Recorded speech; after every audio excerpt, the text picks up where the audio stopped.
नमः सिद्धेभ्यः ओम नमः सिद्धेभ्यः ओम नमः सिद्धेभ्यः। पत्र टिके ना जहाँ अधर में, गुण रत्नों का गिरिवर हो। कितना विस्मय किसे नहीं हो, जरा देख लो सिरपुर को। देवों के भी देव पार्ष जिन, अंतरिक्ष में शांत रहे। युगों युगों तक दिगंबरों का, जिन शासन जयवंत रहे। युगों युगों तक दिगंबरों का, जिन शासन जयवंत रहे। आज के हमारे दर्शकों के लिए एक नई सौगात में देना चाहता हूं इस वीडियो के माध्यम से कि चंद्रगुप्त मौर्य जैन हुए हैं और उन्होंने जैन की दीक्षा धारण की, दिगंबर मुनि बने और उन्होंने श्रवण बेलगोला में समाधि ग्रहण की, जिसके संबंध में त्रिलोय पन्नति के 1493 गाथा में आया है। मौढ़ धरेषु चर्म्यो जिन दिक्खम धरदि चंद्रगुप्तो। यह त्रिलोय पन्नति की सबसे प्राचीन 3वीं शताब्दी की गाथा है ईसा की, जो ये कह रही है मुकुटधारी कोई अगर राजा हुए हैं तो वे चंद्रगुप्त मौर्य हुए हैं, जिन्होंने दीक्षा धारण की और जिनके दीक्षा गुरु भद्रबाहु स्वामी थे। नंद वंशों के जब समापन हो रहा था, अवसान हो रहा था, उसके बाद यदि कोई राजवंश उभर के आया तो वह चंद्रगुप्त मौर्य और मौर्य वंश उभर के आया और मौर्य वंश के राजा इस सती के सबसे महान पराक्रमी राजा हुए। चाहे बिंदुसार हो, चाहे संप्रति हो, चाहे वो अशोक हो, मौर्य वंश के राजाओं ने जैन धर्म को अंगीकार किया और जैन धर्म के अंगीकार करने के साथ साथ सबसे पहला उदाहरण मिलता है जिसमें चंद्रगुप्त मौर्य ने दिगंबर जैन दीक्षा धारण की। वे उनके राजदूत मेगस्थनीस भी चंद्रगुप्त की श्रवण भक्त प्रकट करता है। चंद्रगुप्त सम्राट चंद्रगुप्त ने अपने बृहद साम्राज्य में दिगंबर मुनियों के विहार और धर्म प्रचार करने की सुविधा भी दी थी। इसके साथ साथ श्रमणपति भद्रबाहु स्वामी का संग भी वह राजा बहुत विनय करता था।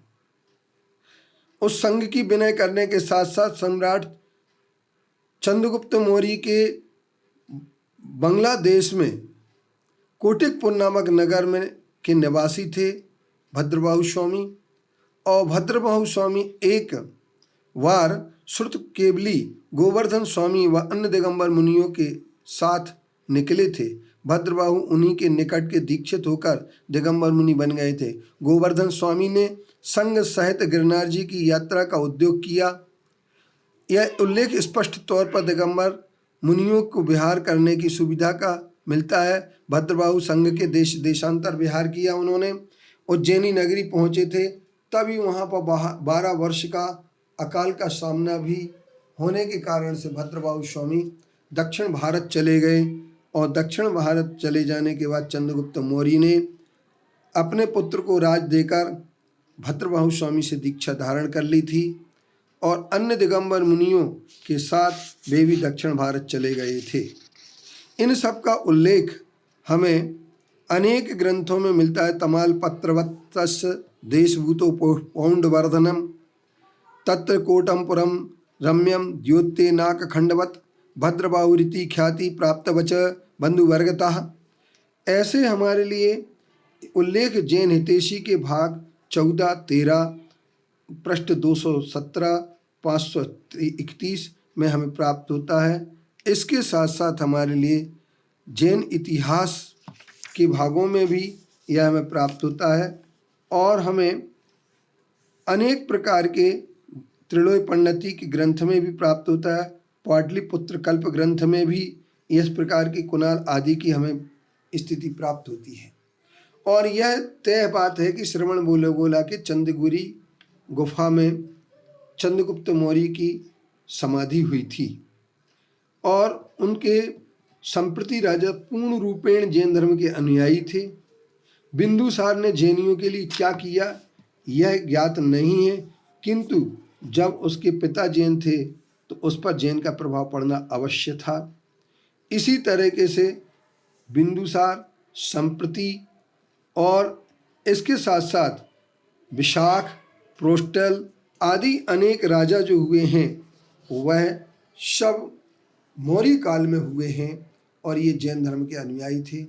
और दिगंबर जैन मुनियों का विचरण इस काल में हमेशा की तरह होता रहा है और स्वर्ण अक्षरों में मौर्यों का नाम जहाँ जैन साहित्य में लिखा गया है वहीं पर एक बात हमारे लिए कई शिलालेखों में यह उल्लेख मिलता है कि जैन मुनि मौर्य काल में स्वतंत्र रूप से विचरण करते थे, उन्हें मौर्यों का पूर्ण संरक्षण प्राप्त था।